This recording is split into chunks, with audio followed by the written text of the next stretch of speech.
जय पवार यांनी सुनेत्रा पवार या भविष्यात महाराष्ट्राच्या मुख्यमंत्री व्हाव्यात अशी इच्छा व्यक्त केल्यानंतर राज्याच्या राजकारणात चर्चांना उधाण आले।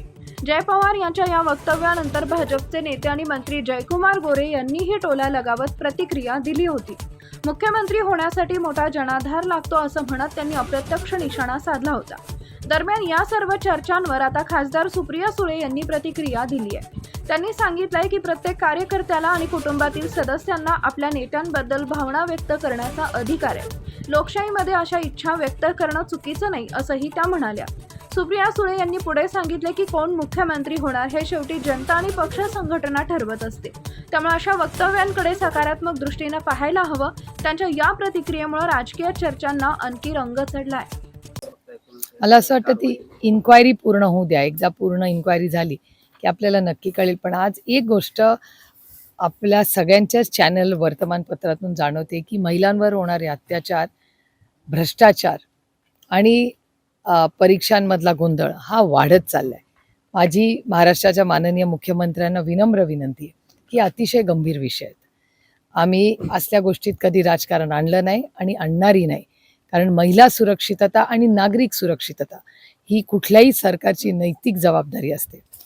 भ्रष्टाचार मुक्त भारत व्हावा जे स्वप्न माननीय मोदीजी सातत्याने बोलतात, पण त्या गोष्टी कुठे ना कुठे ह्या दिसत राहतात। माझी अपेक्षा आहे की महाराष्ट्राच्या माननीय मुख्यमंत्र्यांनी हे जे भ्रष्टाचाराचे आरोप प्रत्यारोप आज महाराष्ट्रात होत आहेत त्याच्यात कोणीही असेल तरी त्याला मदत करू नये।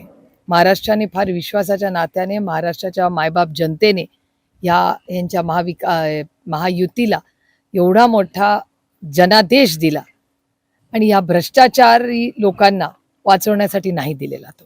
त्याच्यामुळे महाराष्ट्रात आज जे वातावरण दिसतंय किंवा वर्तमानपत्रातून ज्या बातम्या भ्रष्टाचाराबद्दल येत आहेत त्या अतिशय दुर्दैवी आहेत आणि त्याच्यामुळे महाराष्ट्राचा विकास याच्यावर प्रश्नचिन्ह उभी राहतात।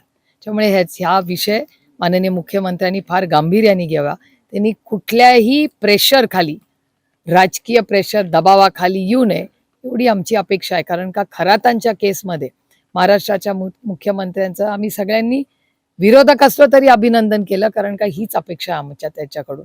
राजकारण होत राहिलं पण ज्या गोष्टी चुकीच्या आहेत त्याच्यावर त्याला कुठेतरी थांबल्या पाहिजेत आणि खरात प्रकरणात अजून तरी कुठलाही राजकीय दबाव वाला माननीय मुख्यमंत्री बळी पडलेले नाहीत।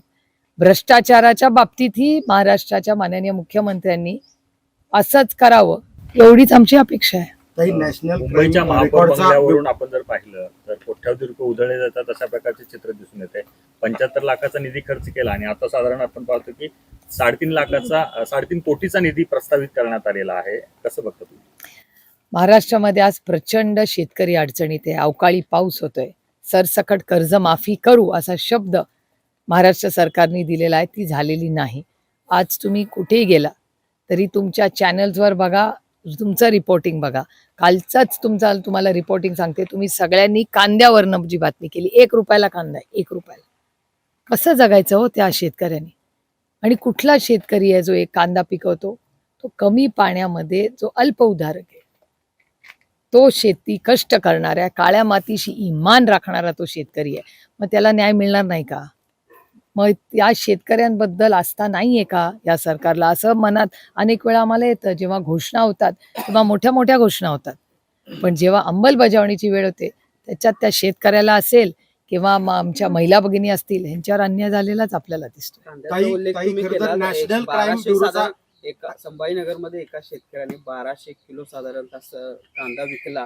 हातात पैसे तर उरले नाहीत, मात्र आडत्यालाच काही पैसे द्यावे लागले अशी परिस्थिती। हेच तर माझं म्हणणं आहे की कांद्याच्या बाबतीत असेल, दुधाच्या बाबतीत असेल, शेतकरी आज म्हणजे काल राजू शेट्टीजी पण सरकारवर नाराज आहेत असं ही वर्तमानपत्रात वाचण्यात आलं।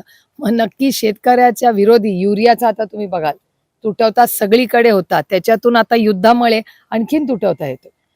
अनेक गावांमध्ये डिझेल मिळत नाहीये अशा रंगाच्या रंगाचे कार्यकर्त्यांचे आम्हाला फोन येतात। त्याच्यामुळे आज जगाची परिस्थिती, देशाची आणि राज्याची परिस्थिती ही अतिशय गंभीर होत चालली आहे आणि शेतकऱ्यांच्या बाबतीत त्याचं कंबरडं मोडलंय हो। त्याच्यामुळे ज्या शेतकऱ्यांनी तुम्हाला विश्वास ठेवून तुम्हाला सरकारला आज सत्तेमध्ये बसवलंय त्या शेतकऱ्याला न्याय देण्याची नैतिक जबाबदारी या सरकारची आहे।